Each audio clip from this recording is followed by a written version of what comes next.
Hello and welcome. I hope you're having a wonderful day. And as it's quite wintry out there, certainly in the Northern Hemisphere, I hope you're keeping nice and warm. I'm Mary Maguire, and I'm going to be doing these short LinkedIn lives, usually midweek, which are about the business of belonging. And I'm the founder of Agents to Change, which has been going since 2008. And I'm also the author of a number of books that you may have heard of: The Female Edge and also The Inclusion Edge. And it's really the ideas from the Inclusion Edge that I wanted to share with you today, particularly around bias and what is bias, how it shows up, and what we can do about it, particularly in business. But these skills are really skills which are just as much for life as they are for business as well. So let's start by thinking about bias. I really had a few experiences over the holidays that really got me thinking about bias. And here's what I find is the more we think about and acknowledge bias that's existing in our lives and existing in the choices we make, the more it becomes easier to spot it in everything, in every part of life. And we need to start by thinking about, who has bias and where does it come from? So I'd like to give you a challenge, which is put your hand up if you don't think you've got any bias. Well, I certainly can't put my hand up. And I would say that the majority of people out there won't be able to put their hand up. And here's the reason why is bias comes from a whole series of things. Certainly our cultural identity, the religious beliefs that we've been brought up in, the cultural, ethnic, or racial identity of our parents and our wider families. All of them have an impact on the sort of choices we make, which will be based on a bias or a preference towards that particular racial, religious, ethnic group. And it can come out in all sorts of ways as well. So, my childhood, I was brought up in England by Irish parents who'd emigrated over in the 1950s. And all of their experiences were very much centered around their own cultural heritage. So that means they went to a Catholic church on a Sunday, they met up with Irish families that they either knew directly from home or because they were Irish, they felt they had a connection with. They sent us, their children, to Catholic schools. So you can see that there's a whole slew of shortcuts created about what does normality look like, who are the people that are like us, what do they think about? What are their values? And that then starts to build layers of bias. And that happens to all of us in the way that we're brought up. So when we're talking about bias awareness, we're not trying to get to a point where we're bias free in our living, because that's pretty difficult to do. And here's the reason why. If we think about it, bias is based on choice. It starts with simple choices like, do I prefer vanilla ice cream or do I prefer strawberry? Do I prefer driving a Fiat or a Ford? And do I prefer watching hockey or football? So these start to become things that are around our personal preferences, which again may have been influenced by earlier experiences. Where it starts to move into bias, which is more harmful, is when we make decisions which are good and bad, particularly around people, that then start to create biases in the way that we see them. So you could think about that in many ways in your life and in your business. But here's the reflection point I had, which is over the holidays, I caught up with quite a few of my favourite films. And that included things like It's a Wonderful Life and the very first Miracle on 34th Street, so the one with I've forgotten her name now, but the one 1947 film. And I also caught up with Four Weddings and a Funeral, a great comedy classic.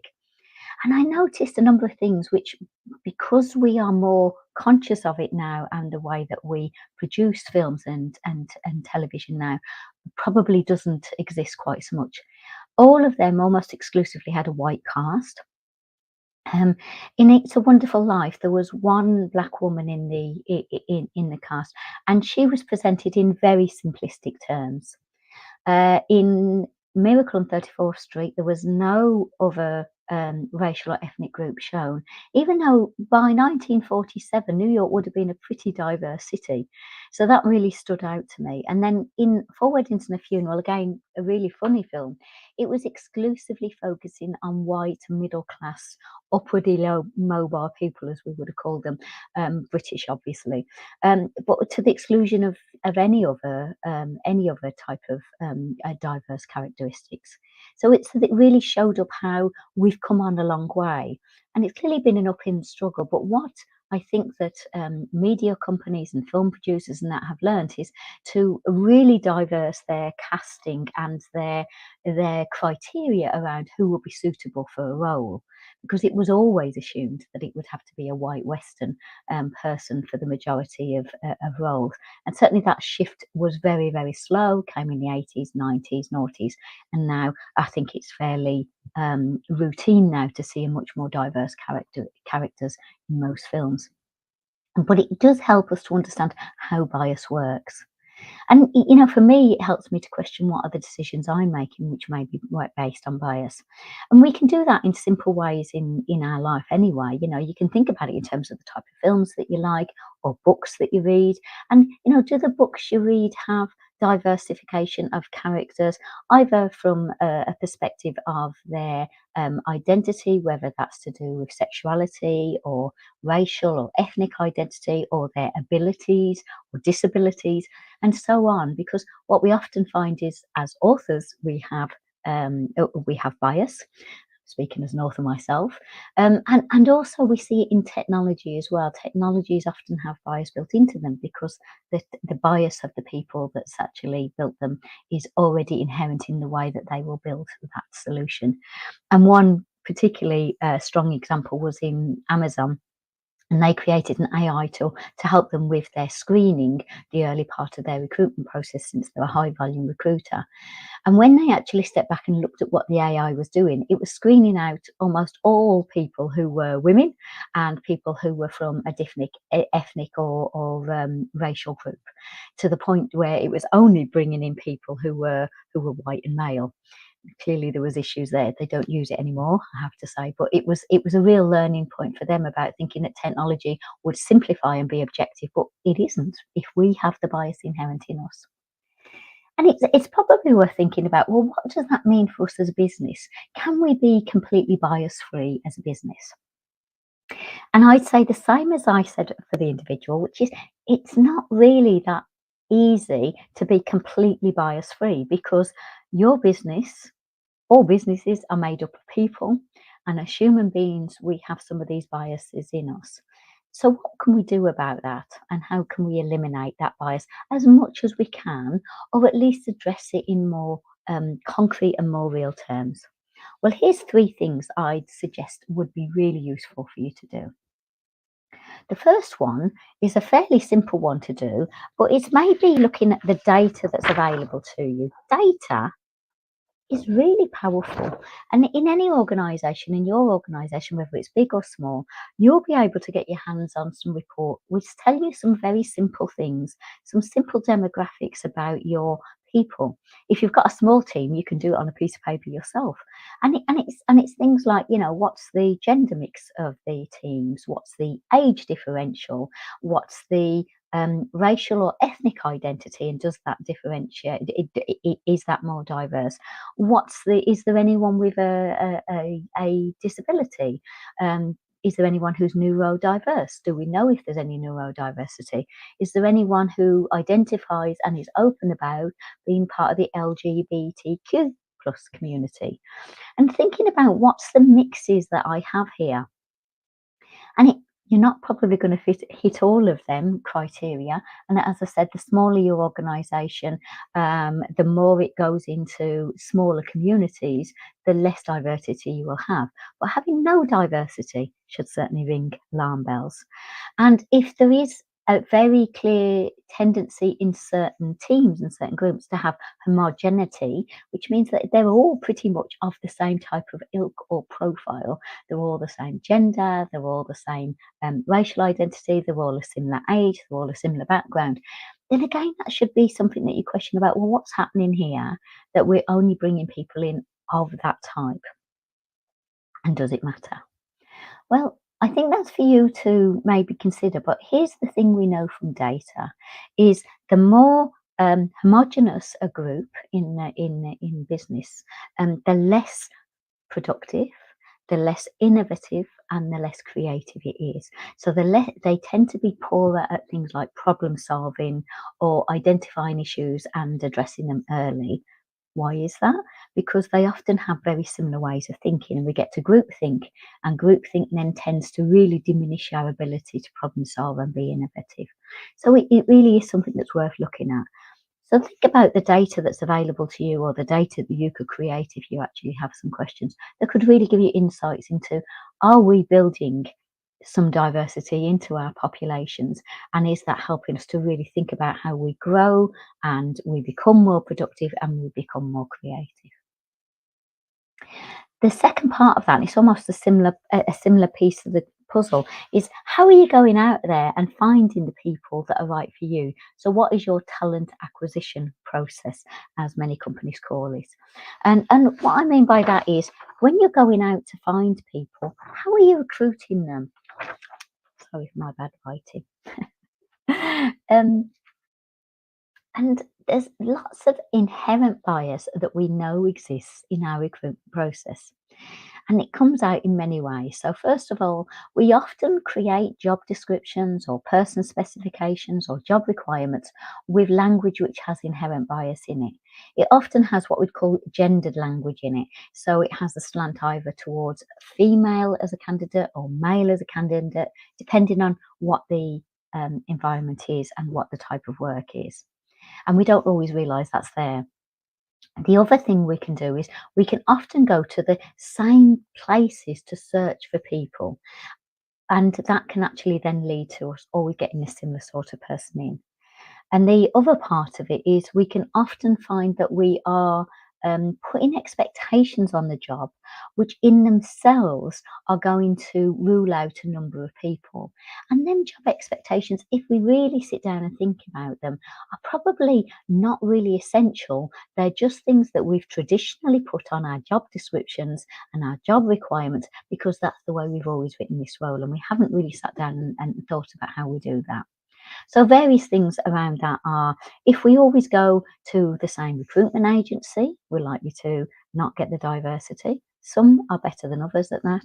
If we always go to look for the same educational background, even if we're requiring things like a college or university degree, is that really a requirement? And is that not allowing people in who maybe have come from a more challenging background or a lower socio-economic group and didn't have the opportunities to go to university? Because it's a pretty expensive option. And if you do come from a more challenging circumstances, that isn't really an option for you, but it doesn't mean you don't have the talent. And in job requirements, what I often see with that is things like the job description written in an always on sort of language. You know, you always have to be here, you always have to drop everything immediately and be available for our work. You'll be expected to travel a lot. You're expected to be able to respond to problems immediately, or physical jobs, particularly in manual things such as in manufacturing or construction. You have to carry certain weights and be able to take them. But when I really sat down with organisations and looked at that, most of them are not actually true. There are some requirements, but not all of them are there because either in the construction industry, for example, that we use equipment now, lifting and handling requirements and health and safety means that it's very limited in terms of how much an employee is expected to carry because they are expected to use the facilities and the equipment that's there to do that. And if they are looking at things like educational qualifications, is that degree really essential for people to be able to do the job? And oftentimes, for many jobs, and we're talking about things like, you know, customer service or retail, or going into sales and marketing. Actually, it's more to do with the character and the ability of the person, and there are better ways of testing that than just suggesting that the degree is the way to do that.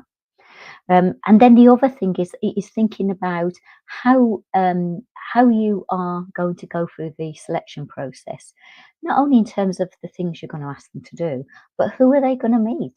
Is there going to be any diversity in your selection panel? Because just like I've told you about technology, is written or created with the slant and the bias of the people who create it, and we know that many examples of it. It's the same with recruitment processes. The biases we have inherently in us will maybe suggest that we already have a fixed picture in our mind about who is the right person for this role based on all sorts of identity characteristics that probably look a lot like us. So the more diverse the panel of people, the better it is at actually balancing out them biases and getting to the real questions about, well, is this the person who has the best skills or the best aptitude to do the job we do?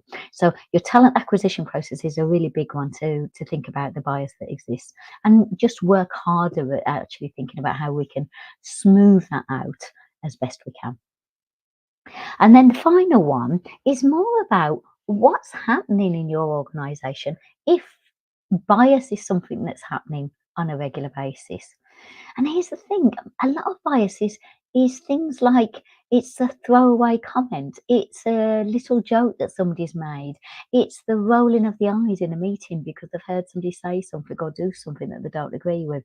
It's often what they call these micro behaviours, sometimes called microaggressions, which actually are not something that necessarily has an intent behind them to demean or diminish or exclude somebody, but that's what it does. It has that impact. And it's very hard to catch that in the moment unless you think about creating a culture which is all about feedback. And here's the thing with feedback, it gets better the more you do it. And if you're a leader of an organization, if you're managing people, you're the right person to start role modeling feedback in your organization. And it can start with simple things. It can be either in meetings, asking people to open up with a little bit of time about how their day's gone, what's been going for them, what are the top of things that are top of mind for them. Or it could be about asking them for feedback yourself, saying, I had this idea, this is the way I was going to go about it. What do you think? What would you be your suggestion, folks, about whether that's the right thing or whether you're expecting anything different from me? And look, I know that being open to feedback as a leader can be scary. I know because not only have I coached leaders to do it, but I've been there myself, opened myself up to large staff teams, sometimes very disgruntled staff teams, and asked them for feedback about what I've been doing, what I've been focusing on, and where their issues are with me and how I'm supporting them. But it does get easier over time. And the more that that can be opened up in your culture feedback, wonderful things start to happen. Not only can people find that they can give feedback to somebody and say, I know you meant that as a funny joke, John, Luke, Mary, but here's the thing, I find that really hurtful because what it implies is that my particular identity or my background is, and then whatever the issue might be. And the more we can build them conversations in, the easier it becomes to start to pick up on the things that are really going to get in the way of opening up our culture and creating a business of belonging, because that's what it's about. It is about allowing everyone to feel like they belong. And why would that be important to you as a business? Well, we know that open and honest cultures, cultures that actually encourage feedback, cultures that encourage feedback in an atmosphere of psychological safety, which is it's not about blame, it's about learning, leads to much higher levels of performance, not only within the team, but also in the business. And it gets to all them good things I mentioned earlier. It gets to better problem solving, it gets to better issue management, it gets to better creativity and innovation because everyone understands they have a part to play. So that's all I wanted to share with you today.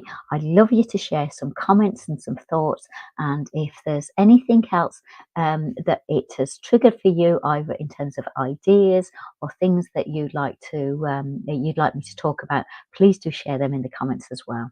So my 3 tips for you to help with your bias in your organisation is look at your data. Think about your talent acquisition, how you recruit people, and whether there's some bias in there that you could iron out. And the third one is to start opening up your culture around feedback. And that might start with you starting to ask people for feedback and share with them some of the things that are going on for you. So I hope that's useful. If there's anything you'd like to talk about in terms of building a business of belonging for you, then just message me in LinkedIn or in the other channels, or email me, Mary at agents2change.com, and I'd be delighted to talk about it further. I'm wishing you a great day. Thanks for your time.